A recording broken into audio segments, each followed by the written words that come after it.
Hello, BookTube, and welcome to this fourth vlog that's going to take a detailed look at the landmark 1971 work of nonfiction by Keith Thomas titled Religion and the Decline of Magic. And today we're going to look at the 5 chapters that Thomas devoted to the subject of witchcraft.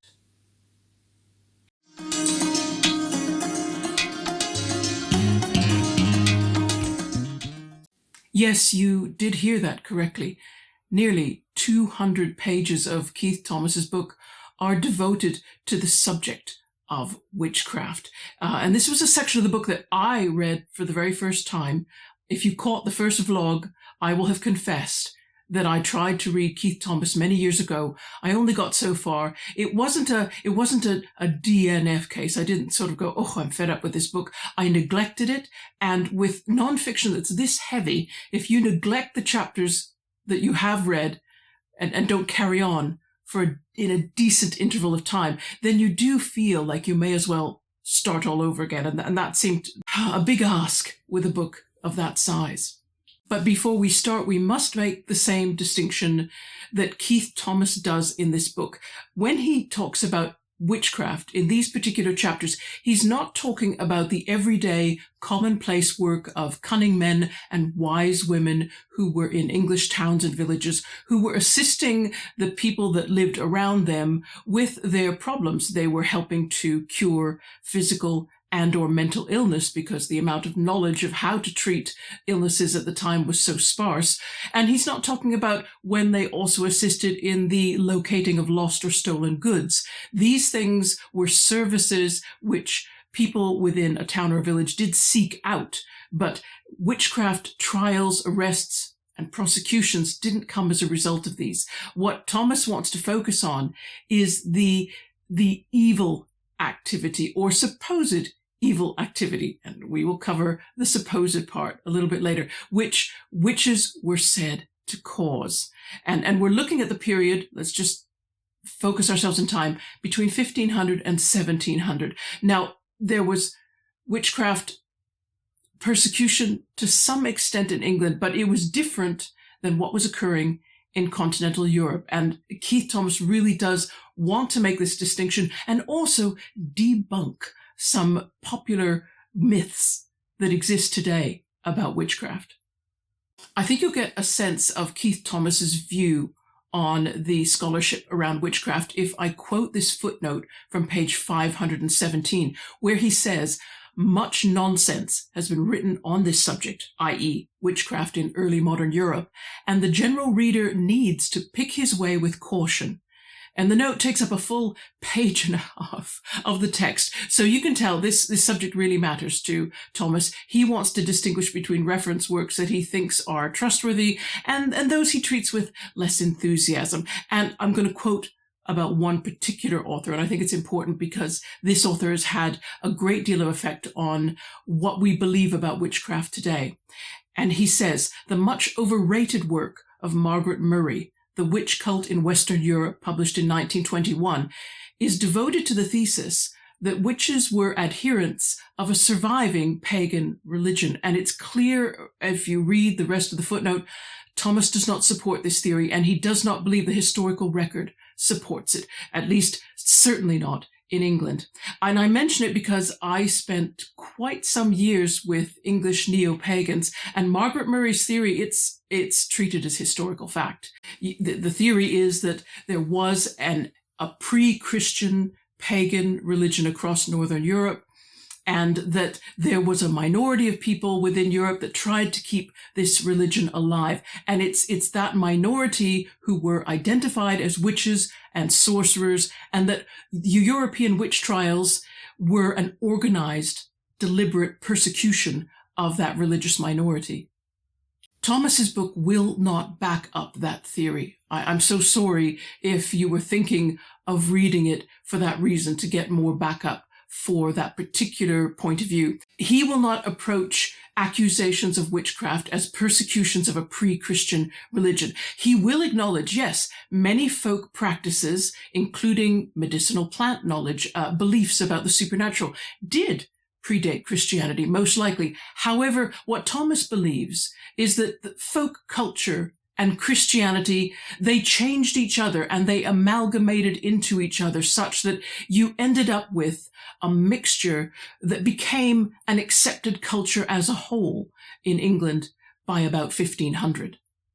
So it is important to remember these two sort of boundary markers in Keith Thomas's position. He will not approach accusations of witchcraft as persecution of a pre-Christian religion. And for the purposes of his book, he's only going to be interested in the belief that witches could do evil, or a maleficium, as it was often referred to in the court records, actual harm believed to have been done to people or to property. He does state that in the late Middle Ages, what happened in continental Europe was there was an enthusiasm for a new doctrine, which was promulgated via the publication of the Malleus Maleficarium in 1486. And that was the work of two Dominican inquisitors. And they claimed that a witch always owed their powers to having made a deliberate pact with the devil. And as a result of this, it meant that being a witch, being identified as a witch, also identified you automatically as a heretic. And prosecution was necessary whether or not any evidence could be found of evil having been done by this magic. For the first of Thomas's 5 chapters on witchcraft, he spends time exhaustively drawing from English court records to show that this concept of the witch as heretic by definition, it did not influence English courts the way it did continental European ones. English witch trials, he claims, seem to have been more focused on whether or not it could be proven that actual harm had been done to persons or property. And this is in spite the fact that, yes, some English theologians agreed with the Malleus Maleficarium. He does quote from, for example, the Westminster Assembly, which was a group of divines that met shortly after the Civil War. This is what they said. Some have thought witches should not die unless they had taken away the life of mankind, but they are mistaken. Though no hurt ensue in this contract at all, the witch deserves present and certain death for the contract itself. And Thomas mentions, of course, the notorious witch hunter Matthew Hopkins, who between 1645 and 1647 executed several hundred alleged witches across several English counties. Hopkins was convinced that all witches were heretics, so he believed in the doctrine of the Malleus Maleficarium. But when you view Hopkins' actions against all known witch prosecutions in England over 2 centuries, Thomas would say that Hopkins was a strange exception and not the rule.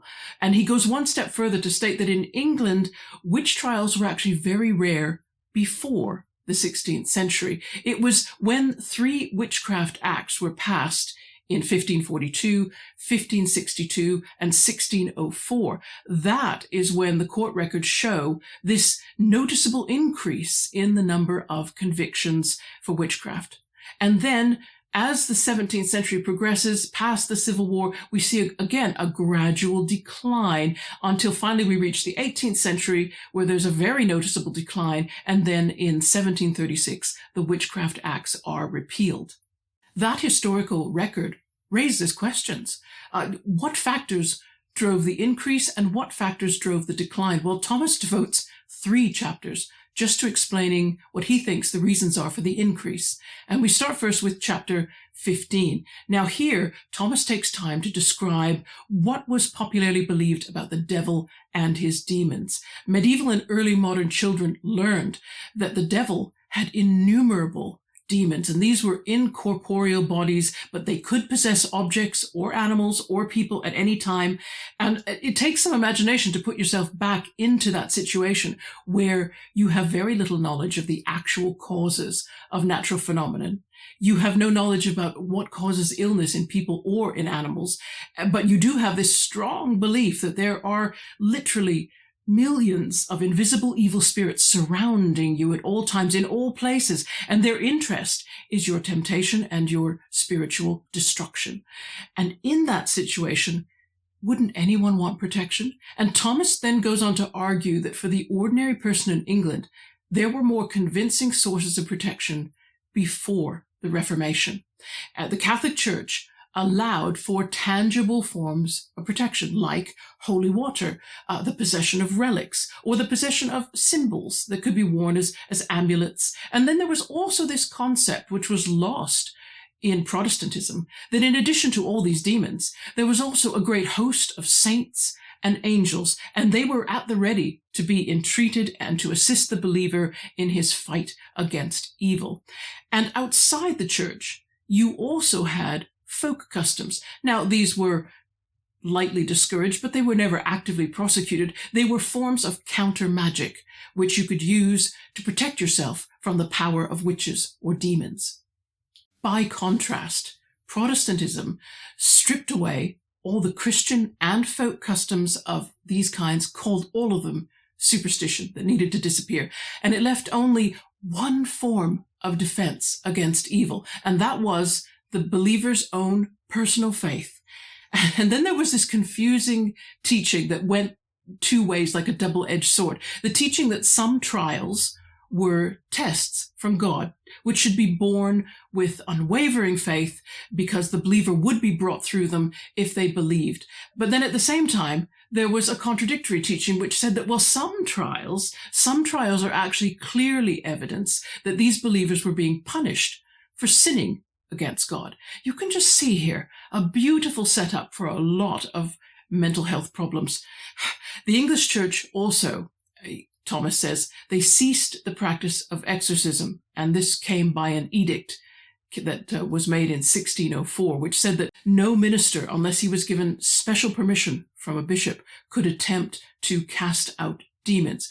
Unfortunately, popular belief in demon possession could not be got rid of by an act of parliament. I'm going to read a passage from page 571 of the text, which talks about exorcism.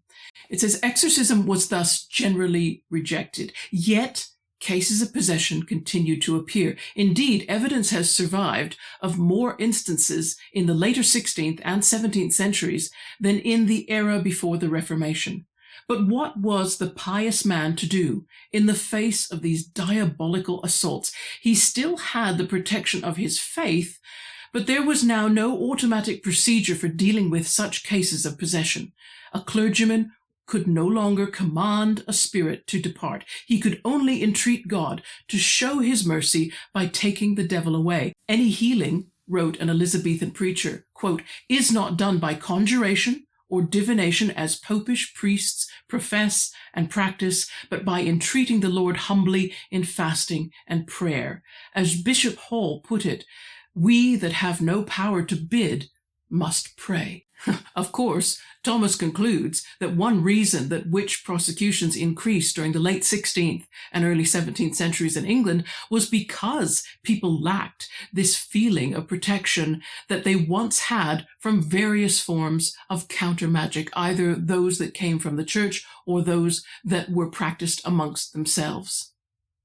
Chapter 16 then goes on to talk about a practice that has faded out, much like the belief in witchcraft, and that was the practice of cursing, pronouncing curses. There was a long European tradition of cursing as a way to plea for divine justice. There were general pronouncements made in churches. Every quarter, in English churches, there was a general excommunication pronounced, a curse pronounced on anyone who had committed theft or adultery or who had lied and had not been caught and had not been brought to justice. However, what Thomas focuses on is the belief in the power of a personal curse. It was not uncommon for the poor, because they couldn't afford legal action against anyone who wronged them. They could, however, pronounce a curse on the person who had hurt them in their hearing or in a public place where there were many witnesses. And this practice of a personal curse, it was underpinned by the Old Testament, by the declarations that God would hear the pleas of widows and the afflicted. And the curse was a request, therefore, for God to act and to dispense the justice that the poor person had not received. And whereas we might not take it that the curse has any real power, in England at the time, that kind of action was taken seriously. The person who was cursed now believed that it was open to God to go ahead and act on that plea. And what I found so fascinating about this chapter, I knew nothing about this practice of cursing, but what fascinated me more was how Thomas began to suggest that wouldn't a curse therefore become a form of political action? And I'm going to read here from pages 607, 608, just various passages that will underline this point.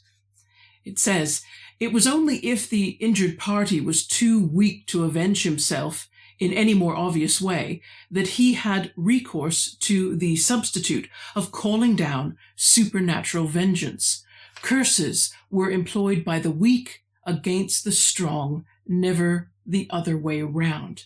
And then it goes on to say, cursing could thus be a substitute for political action. After the failure of the enclosure riots in York in 1536, 2 women were apprehended for cursing the mayor and his brethren and wishing the common chamber on fire for enclosing the commons. When the 3rd Duke of Buckingham enclosed land around Thornbury Castle, Gloucestershire, he was cursed by the inhabitants, while 2 participants in a late Elizabethan enclosure riot were said to have wished a plague of God upon all gentlemen. We hope to see a day when we shall have the pulling of them out of their houses by the head and ears. Class hatred also underlay the outburst of Peter Shaw of North Leverton, Nottinghamshire, who was accused in 1583 of wishing, quote, "that the plague may light in rich men's houses there, that he may have the trailing of some of them to the church, that he may make their black heads and beards knock to the ground." Yet, substitute action though it was, the formal imprecation could be a powerful weapon. It exploited the universally held belief in the possibility of divine vengeance upon human evildoers, and it could strike terror into the hearts of the credulous and the guilty. The imagination could thus be as effective a means of destruction as it was of healing. Thomas mentions enclosures, and at one time, England had more land that was set aside for common use. That is, land anyone could use to gather wild plants or to hunt or to fish or to be able to cultivate small patches of vegetables. Common access to these lands reduced greatly in the period 1500 to 1700, and those most affected, of course, were the poorest. Thomas speculates that there may have been a period of increased economic hardship as you had this gradual change from smaller feudal communities that had more communal methods for relieving the poor. And then you transition to more mercantile societies with everything privately owned, and the poor became the responsibility of, well, that was the problem. No one quite knew. So whereas widows had been accustomed to going door to door within their community and asking their neighbors for alms, and also being able to help themselves to resources on common land, also being able to glean at the edges of fields. And anyone who knows the Bible knows that is an Old Testament principle, that the poor should be allowed to glean at the edges of even privately owned land. Thomas believes that the needs of the poor started to become a source of community tension because households became conflicted between the desire to protect their own private wealth for themselves and their families, and then this memory of there having been a different way of behaving, a time when wealth was a little more communal and there was sharing with non-relatives, and that was normal. Cursing, therefore, may have become a tool of social and political protest. It may have been the only way that a poor person could publicly pronounce about how they were being treated and protest against it. And I found it very interesting, but it gets more interesting. Thomas suggested that the increase in witch prosecutions in the late 16th and early 17th century may have been nothing to do with theology, but more to do with a counter-reaction, the result of this tension between a feudal past moving on into a developing mercantile system that did not make provision for anyone who didn't have the means to increase their capital. And witches were, what were they? Predominantly female and elderly. So the social group least likely to have capital, to be able to acquire capital, and therefore the social group most likely to be needing assistance. So Thomas asks us now to imagine the situation as it must have been for an older woman. He says, become a widow in your imagination and think you're not getting what you need to survive. And you're beginning to have angry thoughts about your neighbors because they're not helping you. Maybe you do wish ill on them in your thoughts. Yes, maybe many times. Maybe you curse privately, or maybe you get so frustrated and desperate that you make a public curse on them. You pronounce a curse against your neighbors for their unkindness. Now, the recipient of that look or that curse, they'll feel guilty. They will remember that there were at one time feudal obligations to help the poor in their community. And the recipient of that look or that curse, they believe in the power of curses. They believe that God can hear the plea of the widow. Now imagine that later on something befalls the recipient of the curse. They are ill, or there's a fire. There were so many fires at that time. Or there's something else that reduces their wealth. They have a cow that miscarries, or their hens stop laying, or they have a fishing boat that is lost at sea. Okay, now the recipient of that curse, what are they going to do to soothe their troubled conscience? Well, they can bring an accusation of witchcraft against the widow. And the widow, who will be brought under the pressure of interrogation, yes, will probably admit to having had ill thoughts, maybe having pronounced curses privately, publicly, whichever they were, and everyone knows that those evil words and those evil thoughts can only originate with the devil. Now you see how Thomas says how this social situation and its tensions can escalate into witchcraft prosecutions. Thomas concludes, and I'm quoting now from page 628 of the book, society thus forced the role of the witch upon its victims. So you can see how greatly he differs from Margaret Murray's view that witches represented some minority who were preserving an ancient pre-Christian religion. He doesn't believe that at all. He doesn't think this really has anything to do with theology. He thinks it has a lot to do with economics. And he quotes a poem that was published in 1621 titled The Witch of Edmonton, which I'm now going to read.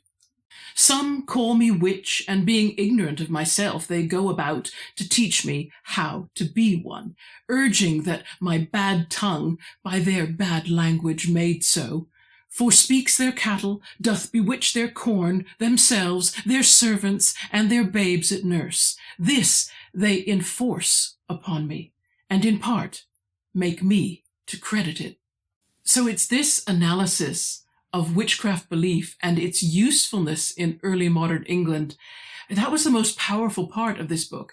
I mentioned how chapter 6 was what made me buy this book, but these chapters on witchcraft, they were powerful for realigning the way I viewed witchcraft and the prosecutions of witches. And it makes more sense to me that witch finding and witch prosecuting really had less to do with religion and more to do with social factors. And some judges at the time left comments, either privately or in the court case notes, that recognized that the real reason that they were trying and executing witches was not because something heretical or diabolical had actually occurred, but because the tensions within a community had reached breaking point and focused on one person as a scapegoat. And if the scapegoat was dealt with, if the witch was killed, then the community reacted as if they had been purged of all their previous sins and tension abated. And I think that's fascinating because we have similar situations, do we not? More likely now in the current situation, we're more likely to look at refugees and people coming in the same sort of light, because they are also the people that put an economy that is already constrained. They're the what people look to as a source of tension because they're the ones with socioeconomic needs. And it seems to me, certainly in English politics, where refugees are kind of being witch hounded and witch hunted, that we have something very similar going on now, but we're not perhaps recognizing it because we don't recognize and haven't had Thomas's teaching about why we hunted witches back in the 16 and early 1700s. In chapter 18, Thomas turns to discussing what the reason was that caused the decline in witchcraft belief as the 17th century reached its end and the 18th century began. And that decline, it started earlier than I ever suspected. I believe the mustard seed was planted in 1584, as early as that, by a politician and a writer called Reginald Scott. And I'm going to read from his work now. He says, "All witches came in one of four categories. First, there were the innocent, falsely accused out of malice or ignorance.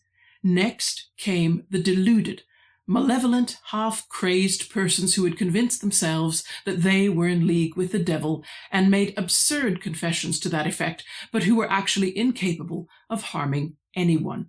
Thirdly, there were the genuinely maleficent witches who injured their neighbors secretly, not by supernatural means, however, but by the use of poison.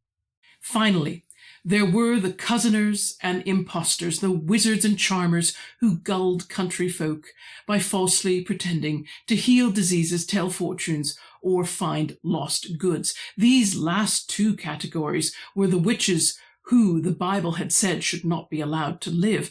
To this extent, therefore, Scott admitted the existence of witches, but he was certain that none of them could have made a corporal pact with the devil or succeeded in harming her neighbors by supernatural means." Now, it has to be said that Reginald Scott's view remained the minority view until the experience of witchcraft prosecutions began to trouble those who were sitting in judgment over them, who had to work out, how do you even prove whether a misfortune was caused by witchcraft or by some other factor? And even if you do feel that you have evidence that is strong enough for that, how do you then prove that this particular witch who is accused was in fact the person who did the magic?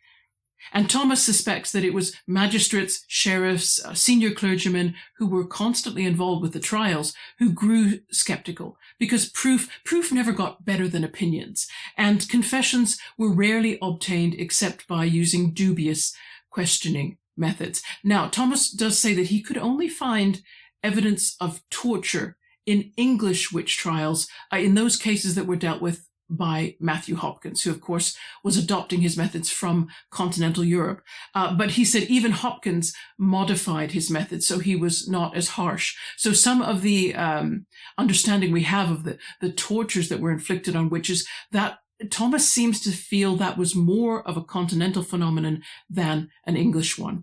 And Thomas concludes by arguing that belief in witchcraft, it diminished, yes, in part, because those who sat in judgment over the trials began to realize you can't make a case for this. But also, there was this new way of seeing the universe, which we talked about in the astrology vlog.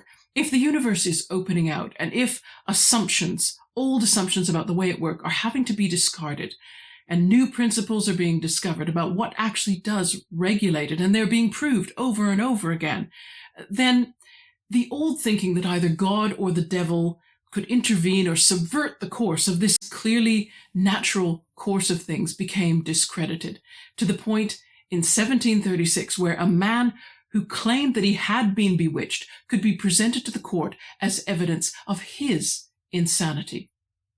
And I think that's where we'll end today's vlog. Consider it up in the air whether there will be one more. I've reached the last few chapters of Keith Thomas's book, and it deals with beliefs in things like ghosts, fairies, omens, and times. And then, of course, there's the author's summation. If I think there's enough material for another vlog, then I'll make that. If not, I'm going to do an end-of-year wrap-up between Christmas and New Year. And anything I think needs mentioning, I'll mention there. Thanks, everybody, though, for coming on this journey with me through the book. Now I can retire my poor old beat-up paperback to the bookshelves, and it'll stay there. I won't be moving this book on because there's too much richness in this book and richness in the bibliography. And I hope that you're finding that too. I hope you're finding books with richness, books that really satisfy. And I'll see everybody again in a few days' time. In the meantime, take care. Bye-bye.